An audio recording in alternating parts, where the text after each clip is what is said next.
तुम्ही अशी कधी साखरेची फोडणी दिलेली खीर खाल्ली आहे का? नसेल खाल्ली तर चला मी तुम्हाला दाखवते कशी बनवायची ते. खायला अगदी सुंदर बासुंदीपेक्षाही मस्त लागते. एक कढई घ्यायची, त्याच्यामध्ये चमचाभर तूप टाकायचं आहे.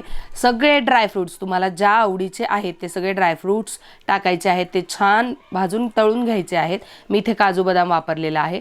त्यानंतर गणेश शेवई जी भाजलेली असते ओरिजिनली, पण ती तुपात भाजून घ्यायची आणि त्यानंतर त्याच्यामध्ये हवं तेवढं दूध एक्स्ट्रा घालून घ्यायचं आहे.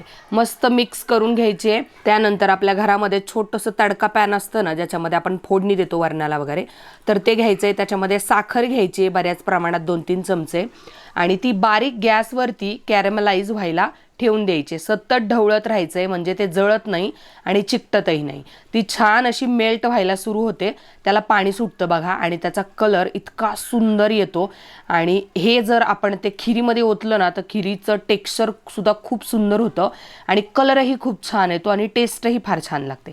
आता हे चांगलं मेल्ट झालेलं आहे, तर ते आता आपण हळूहळू करून ह्या खिरीमध्ये घालून घेणार आहोत. थोडंसं लांबच थांबायचं आणि हळूहळू थोडं करत हे ओतून द्यायचं आहे खिरीमध्ये. त्यानंतर तुमच्या चॉईसनुसार तुम्हाला गोड वगैरे जास्त लागत असेल तर अजून याच्यामध्ये साखर ॲड करायची आहे.